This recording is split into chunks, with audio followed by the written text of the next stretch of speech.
Live from the new space here at the Tom Patelson Show. We're doing Section 31, the Star Trek movie. And I'm not going to bag on it.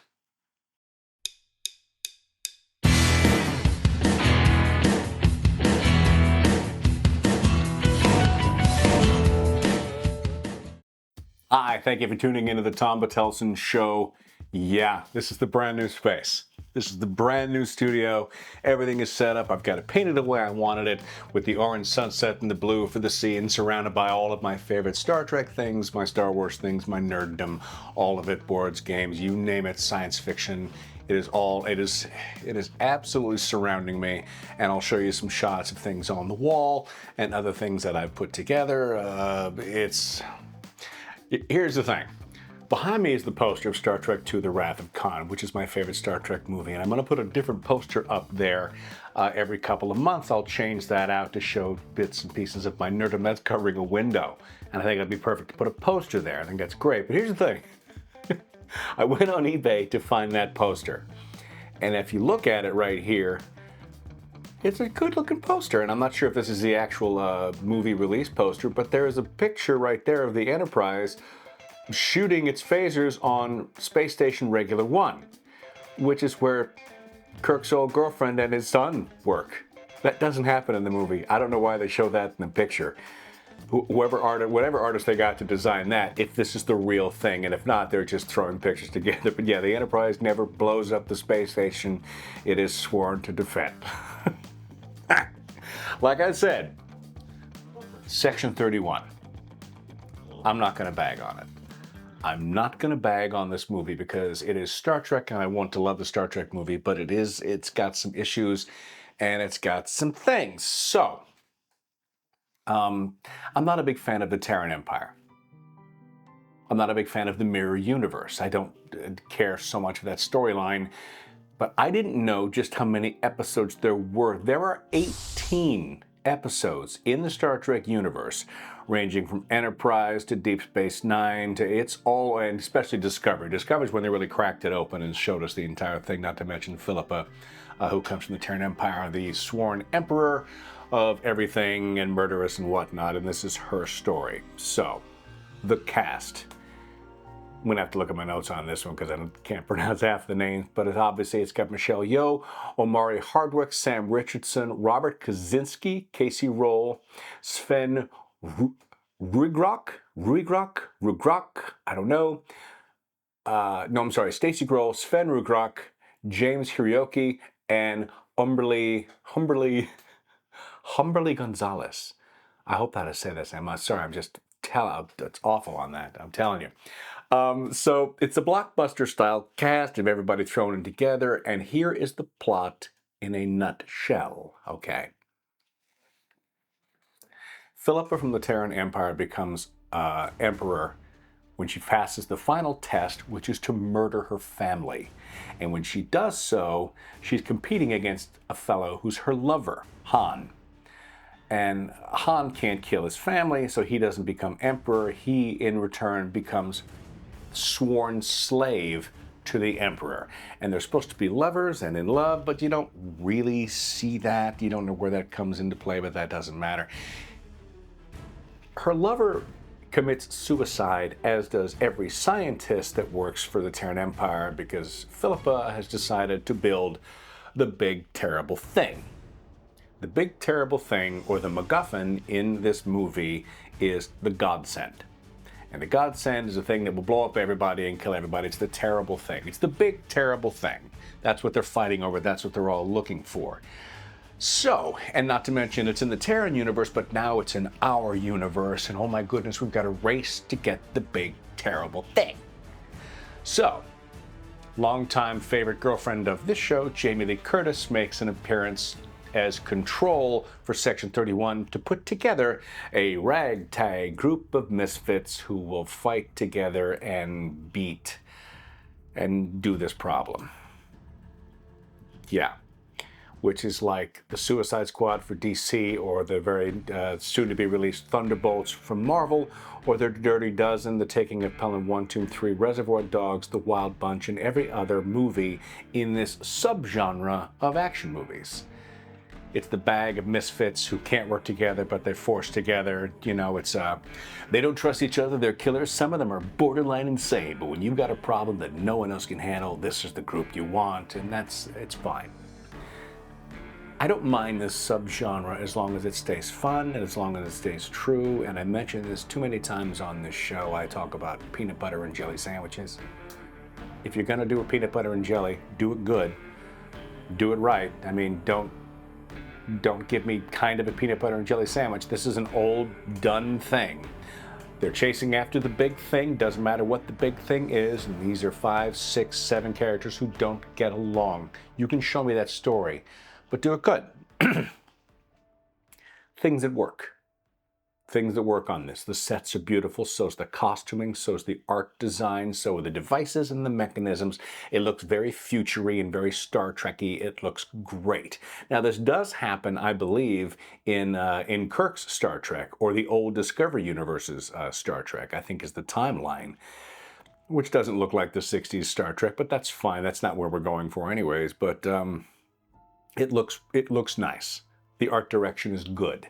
Michelle Yeoh is good, but we knew that going in. That's especially why we get to follow this character arc, because she is very good. And after Everything Everywhere All at Once, we're going to see a lot more of Michelle Yeoh. And probably that's why we got Jamie Lee Curtis on board, because of their friendship, and now she's in that, which is nice. Some of the cast in this subgenre film don't get a whole lot to do, and we don't get a whole lot about them. They're very basic archetypes. You get the leader, the crazy, the flirt, the thief, the brawler. They're all just a basic thing. Like, this character just does this and doesn't do anything else, which is, I get it. The movie is only 1 hour and 40 minutes long, which I am down for. I will tell you that right now. Captain America Brave New World comes out on Valentine's Day, and I'll be seeing that opening night, and I'm really happy to hear that it is just under 2 hours long. Because I've had it with the long movies. I really have. There's so many long movies out there, not to mention plus the previews. I can't go for another Killers of the Flower Moon or The Irishman and things like that, but I'm so down for that. I was going to bag on this.